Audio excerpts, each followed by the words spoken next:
find you. One of the greater lines in this adaptation of one of the most famous and iconic and deadly novels in all of literature. Yes, this Halloween we're gonna have a whole playlist of spooky film reviews just for you all. We'll start by talking about Bram Stoker's Dracula. Released in 1992 by Columbia Pictures and American Zoetrope. Yes, of course, writer-director Francis Ford Coppola's production company. Coppola's visionary take on the classic novel of Nosferatu, the Prince of Darkness, the Count, starring the chameleon icon himself, Gary Oldman, as technically Vlad the Impaler, from which this script wants to emphasize, which is very accurate, yet not really. Pretty official, yet unofficial, who then becomes the Prince of Darkness after the love of his life, Elizabetha, Winona Ryder, goes all Juliet and kills herself, believing false news that Vlad died in battle. Cursing his beloved god, he then becomes cursed himself as the vampiric creature, living forever in pain for his lost love, needing to feed on the living, and he may find his true love again centuries later when he meets Mina, again played by Winona Ryder. My dear friends, of all Dracula films, from the Bela Lugosi classic, the Christopher Lee Hammer horror films, to the god-forsaken TV series, this was, and still is, the most faithful film adaptation to the famous and heartbreakingly tremendous novel by Bram Stoker. Screenwriter James V. Hart and Coppola wanted to make a real film devoted to the tragedy that was Dracula. A hero, a God-fearing man who felt betrayed by his god and blames the heavens for his curse that he takes on by full force, embracing the power of evil. The prologue sets the tone perfectly for the passion, the stunning cinematography, the operatic chaos that commences within the film, the shadow puppet battles, which are shot so cool. Starting with the brilliant Oscar-winning costume design by Eiko Ishioka, who wasn't initially the costume designer. Coppola just happened to see some sketches of her costume designs and said immediately, "Oh, yep, you're the costume designer." I tell you folks, these are some of the greatest costume pieces I've ever seen in a film, frankly, and should be studied in multiple classes of costume design around the world. I mean, these designs were on display at the Academy Museum, rightfully so. We understand right from the beginning, this is really about true love. This is the dark love story that some Bram Stoker purists have been waiting for, but obviously can't get everything right to the purest form of the novel. But thanks to screenwriter James V. Hart, it's pretty damn close. Of course, there will always be liberties taken when adapting a famous novel, but the end result for this one is one operatic, gorgeous, sweeping, yet bonkers epic. Folks, I remember first seeing this film when I was about 10 years old, and that was on the HBO channel late at night when my parents were clearly not around, and boy was it a wonder for this kid. I had seen the trailer for the film previously, and let it be said, it is one of the greatest movie trailers ever cut, which shows a lot of the film but not enough dialogue, which is exactly how a trailer should be. So I was extremely pumped to start watching it. My mom owned the VHS of it already, but I couldn't find a time to snatch it from the library. She notices those kinds of things. So thank you, HBO. To be blunt and frank up front, this film is not perfect. There are some inconsistencies with the narrative that you can just feel. Scenes were left on the cutting room floor. Certain additions were made, which was not necessary. However, let's get back to the positives. The performances. Gary Oldman, a beast, icon, hero of the cinema, owns the role of Dracula. Some say he gives the best portrayal of the Count, and he's pretty up there. Probably second best Dracula ever, in my opinion. I mean, I'm a purist, so Bela Lugosi is always Dracula to me. But anyway, how Oldman completely sinks himself into Dracula when he's old and then young. I love his transformation when he is older Dracula. You feel it in just his body movements and his language. He is much more empathetic and yet scary as hell. He gives a compassion and tenderness that wasn't so embodied on the screen until now. Oldman said himself he sought to play Dracula as Raphael, a fallen angel, and it's right on. To match him as his long-lost love, Winona Ryder is great as Mina. We're just grateful that Winona finally decided to partner up with Coppola again after dropping out of Godfather Part 3, bringing Sophia in the role Winona was going to play. And we all remember how Sophia's performance went. Dad?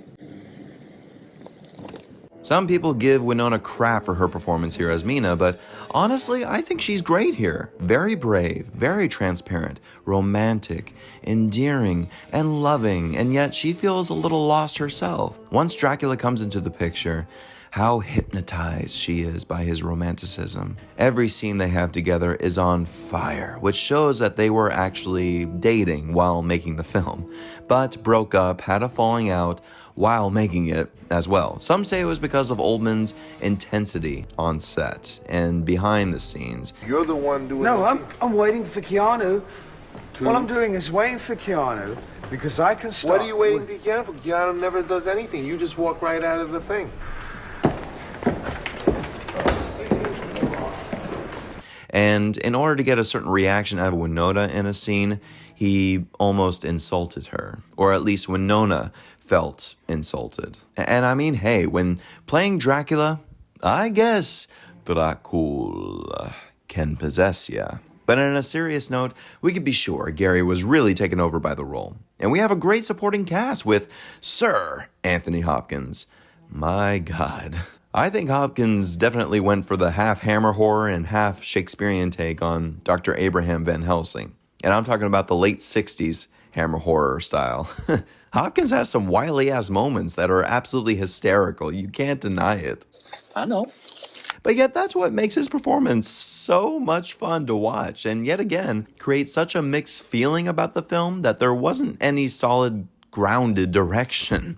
A piece of direction that begs to ask, are we all making the same movie here? Which brings me to this. If I may inquire, what in fact happened to Mr. Renfield in Transylvania? I know where the bastard sleeps.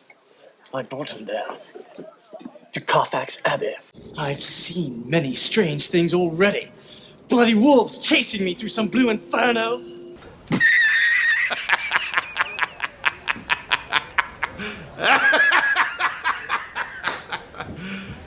You serious?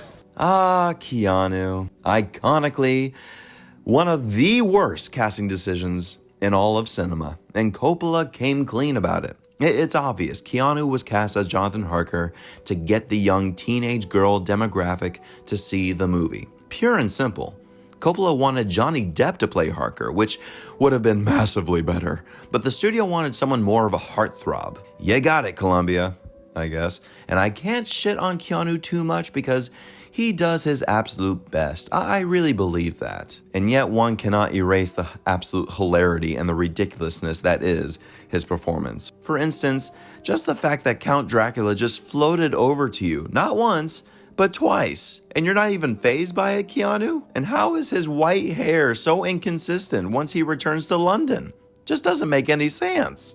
Oh, yes. Now, we still have a lovely remaining ensemble such as richardegrant, bringing nobility and yet sincerity to Dr. Seward. Caryelwes as Arthur, Lucy's chosen husband. Billy Campbell as Texan Quincy Morris, another one of Lucy's suitors. Speaking of which, Sadie Frost, giving a breakout performance as the free-spirited and yet lustful Lucy. You all know the story of Lucy being lured by Dracula and thus being turned into a vampire herself, right? Yes, of course, sir. If not, spoiler, sorry. But that sequence when she has become a creature of the night and carries that poor little girl who is actually terrified. Sadie had to convince that girl she wasn't going to hurt her at all in order to shoot the scene. But I mean, when you see Sadie's makeup and costume, it is breathtakingly terrifying. And that whole climb back into the coffin with the cross in her face, with the film rolled back in reverse, which gives it that surreal image. It's fantastic stuff. Tom Waits as Renfield. Is something else. It's exactly what you would expect. Just eerie, Nutritious. creepy, and really great to watch. Tom Waits really is not a bad actor. I don't care what you say. But also remember, we have Monica Bellucci making her Hollywood debut as one of Dracula's brides, which is wild. This was certainly another venture for Coppola to go nuts and experiment with certain things, such as really bringing the book to life, using all effects in camera, nothing digitalized, which I appreciate, focusing amazingly on the actors. This is one of my favorite things about Coppola, how he dedicates himself to the actors by assembling this ensemble to read the whole novel together, rehearse for 6 weeks, and then offer what they want to include about their character in the film. Now that's where it goes a little too far, I must say, because as an actor myself, I can testify, you give an actor an inch, they'll have the tendency to take a mile. So obviously they all came back to Coppola with massive additions to their characters.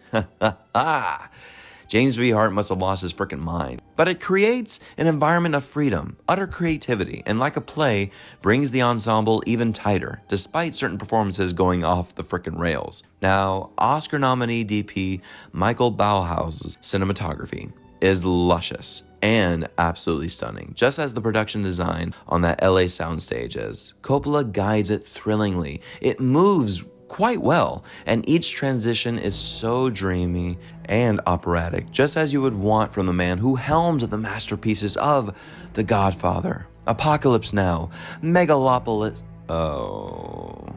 Yeah, it was a bit shit. Regardless of all that, his production of Bram Stoker's Dracula was what saved his American zoetrope from bankruptcy, grossing $215.9 million on its $40 million budget, making it one of the highest grossing vampire films of all time. And really did rejuvenate the 1990s with our lovely vampire films like Buffy the Vampire Slayer, Interview with a Vampire, not to mention inspiring more faithful film adaptations of classic horror novels like Kenneth Branagh's Mary Shelley's Frankenstein. There are so many sequences in this film that just stick with you long after you watch it, that you think you are on some sort of wild vampiric acid trip, which is really fun. When it comes to Halloween and Dracula films, this is certainly one of the greatest, one of the wildest, exciting, romantic, and you know what? Sexiest you'll ever see. I give Francis Ford Coppola's film of Bram Stoker's Dracula a B+. The film received 4 Academy Award nominations, winning 3 of them for Best Sound Editing, Best Makeup, of course, and Best Costume Design. All rightfully deserved.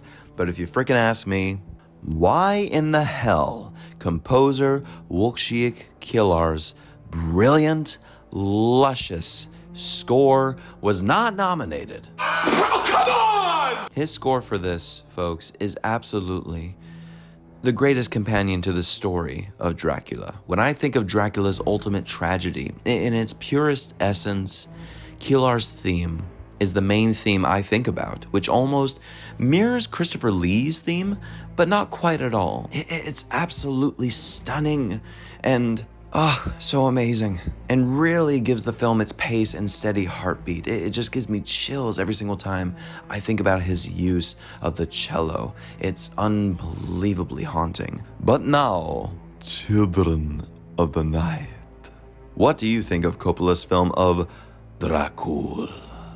List all your thoughts in the comments, please.